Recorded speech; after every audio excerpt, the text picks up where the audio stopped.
بسم الله الرحمن الرحيم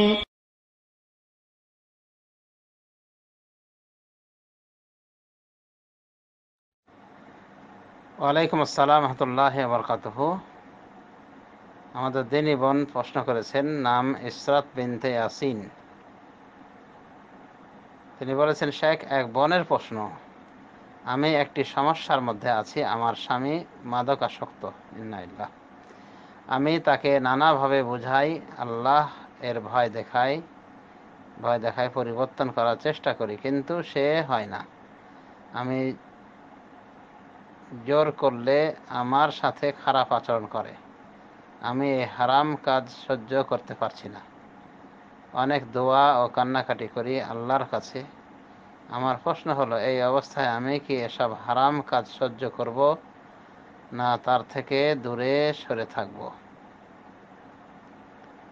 আমরা সবাই দোয়া করি যেন আমাদের এই বোনের স্বামীটিকে ভালো করে দেন এবং মাদকাসক্তি থেকে ফিরে আসেন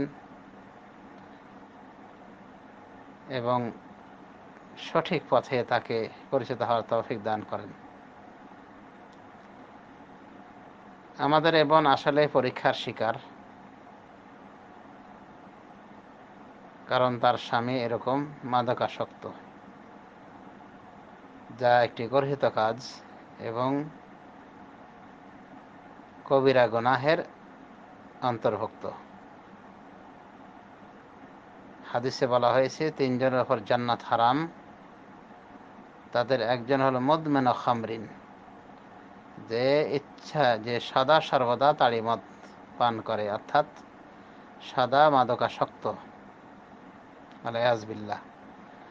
আর একজন হলো পিতা মাতার অবাধ্য সন্তান। আর একজন হলো আদ-দায়ুস আল্লাযী ইউকিরুল খুবসা ফি আহলি বাইতিহি, দায়ুস ব্যক্তি। আর দায়ুস হলো সেই ব্যক্তি যে নিজ পরিবারে বেহায়াপনা, অশ্লীলতাকে প্রশ্রয় দেয়। তো সুনান গ্রন্থের হাদিস, সহিহুল জামে গ্রন্থে এসেছে হাদিসটি। এই হাদিস থেকে জানতে পারা যায় যে স্থায়ীভাবে নিয়মিত মদ্যপানকারী, তার উপরে রাসূলুল্লাহ সাল্লাল্লাহু আলাইহি ওয়াসাল্লাম জান্নাত হারাম বলে আখ্যা দিয়েছেন। অতএব এটি মারাত্মক অপরাধ। এখন কথা হলো যে এই বোন তার জন্যে অনেক চেষ্টা করেছে, তাকে হেদায়েতের জন্য অনুরূপভাবে দোয়া খায়ের ইত্যাদি করেছেন। এখন তার কি করণীয়? আমরা বলবো যে যদি সে এভাবে মাদকাসক্ত হয় এবং এ কারণে সালাত পর্যন্ত পরিত্যাগ করে, তাহলে সালাত পরিত্যাগকারীর ঈমান প্রশ্নবিদ্ধ। সে ঈমানদার কি বেঈমান, কাফের, মুশরিক, অনেক ইখতিলাফ রয়েছে। তো সালাত যদি সে পরিত্যাগ করে, এই মদ্যপানের পাশাপাশি সালাত পরিত্যাগের অভ্যাস থাকে, তাহলে এ স্বামী একটা অস্বামী বলা যায়। এরকম স্বামীর কাছে থাকার কোনো অর্থ হয় না। তবে আরও কিছুদিন ট্রাই করা যেতে পারে। তাছাড়া এরকম মদখোর স্বামী, বেনামাজ স্বামীর নিকটে থাকার ফতোয়া বিজ্ঞ ওলামায়ে কেরাম দেন না, বরং এরকম লোক থেকে দূরে সরে যাওয়াই তখন উত্তম হবে। তবে তাকে হেদায়েতের পথ অব্যাহত রাখতে হবে আরও কিছুদিন। এরপরে যদি সে একান্তই না ফিরে, তাহলে এই জাতীয় স্বামীকে পরিত্যাগ করা উচিত। বিশেষ করে সন্ততি যদি না হয়ে থাকে সংসারে, তাহলে এরকম অশান্তিকর স্বামী কাছে থাকা না থাকা সমান, না থাকাই উত্তম হবে। কথাই বলে,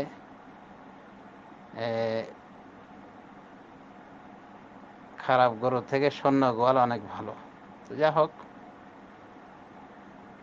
তো এরকম যদি হয়ে থাকে যে মদ্যপানের পাশাপাশি নামাজও পরিত্যাগ করছে, শরীয়তের কোনো ধারণা, তাহলে এ জাতীয় স্বামী এ জাতীয় নারীর জন্যে কুফু হয় না, যোগ্য হয় না। সেই হিসাবে আগে চেষ্টা করতে হবে তাকে হেদায়েতে আনার জন্যে। যদি দেখা যাচ্ছে না, কোনো আশা নেই, তাহলে পরিত্যাগ করা উচিত। বিশেষ করে সালাত পরিত্যাগ করলে তো সৌদি আরবের শেখরা বলেন যে এদের সম্পর্কই থাকে না। এদের সম্পর্কই থাকে না, কাফের হয়ে যায়, বিশেষ করে যদি নিয়মিত সালাত পরিত্যাগ করে। তো যা হোক, এ বোন আসলেই বিপদে রয়েছেন, আল্লাহ রাব্বুল আলামিন তাকে রক্ষা করুন এবং এই জাতীয় স্বামীকে হেদায়েত দান করুন, হয় হেদায়েত দান করুন অথবা তার থেকে অব্যাহতি লাভের একটা সুব্যবস্থা আল্লাহ করে দেন। আমিন। সাল্লাল্লাহু আলা নবিয়িনা মুহাম্মদ ওয়া আলা আলিহি ওয়া সাহবিহি আজমাইন।